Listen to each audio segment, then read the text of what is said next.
Hey tappers! Last video, we began a series on being your own practitioner. If you missed it, it's linked here. Let's jump into part 2. As you settle into becoming the client, it's important to allow yourself to let go of all of the practitioner role.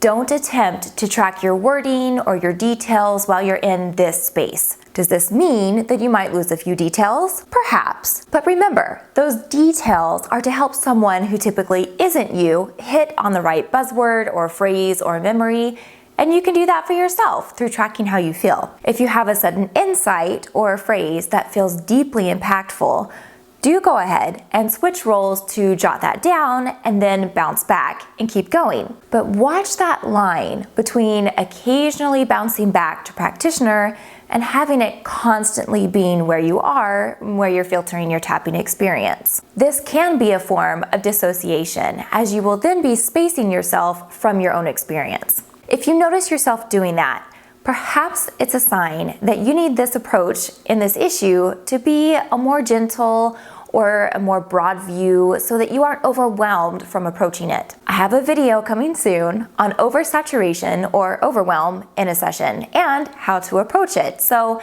if you aren't certain on how to do that, that video will give you some good ideas. But for now, back to being the client. Give yourself a minute to adjust and sink into this role. Take a few breaths, vividly recall the issue, memory, feeling, sensation, etc. that you are approaching. At this time, you have already decided where to begin and what method or EFT tool to use, so begin at the point of starting to utilize that. Begin tapping, allow yourself to flow in the process of that tool.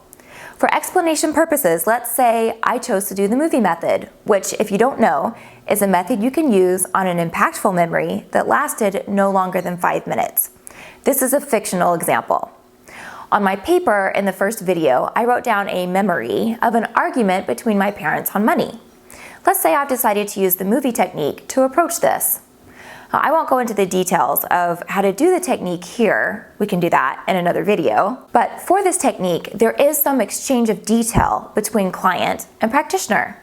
You can choose to record these on your paper or simply hear the conversation in your mind and continue on without the disruption of recording each step. Once you have completed this technique, I would probably take a breath to encourage any built-up tension to release and take a moment. Now is a good time to check in. Again, do this gently. Be kind to yourself. You likely wouldn't appreciate a pushy practitioner, so don't be that for yourself. Once you are ready, transition back to practitioner and check in. Is this memory resolved? What is the SUD score on this chosen issue? What about on your main issue? Any additional thoughts or insights that give clues on where to go next? Often in a session, there can be a switch of protocol or a blending of tools, such as switching to the 9 gamut or the clock exercise for a stubborn or overwhelming targeted point while in the middle of doing something like the movie technique. Being aware of when to do this in a personal session can be tricky when you are the one who is feeling the frustration of being stuck or the confusion of being overwhelmed. Therefore, it is highly important over anything else to keep tabs on your emotional state during this practice, as that will give you the best clue of what to do next. This does mean acknowledging your emotion, then approaching it with curiosity to see what the underlying message is of it. You can continue to tap as you do this. That is often very helpful in bridging you over to the next step. For example, let's say I'm stuck on a reaction I feel to the fear I see on my dad's face. It's not shifting by tapping, it's not shifting with the 9 gamut and saying, my dad's face, this fear. I would now get curious. I can't seem to get this fear to shift. I wonder why. It's a big feeling. I know it's connected to this memory. I wonder if it's bigger somewhere else. I wonder if it has a deeper root somewhere else. Maybe it's linked to an earlier memory. Then suddenly a memory of a dog scaring me when I was 3 pops into my head, and my dad was the other person in the room when it happened, so I tap on that. And now I experience movement in that and in this other memory of my dad's face. A well-trained practitioner knows how to hold space for you when things aren't flowing easily. And remember, you are now doing that for yourself.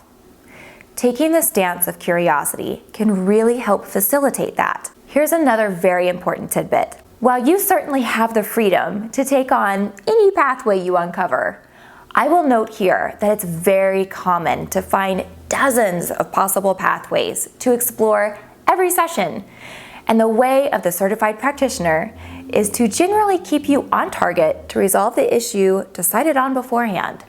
This is for two purposes. One, to gain clear, measurable movement by approaching and maintaining a specific endpoint. And two, because at some point, it's all connected anyway. You aren't missing out on fixing something by not paying attention to it right then. It will either unhook and resolve along with other work, or it will resurface and you'll have another chance.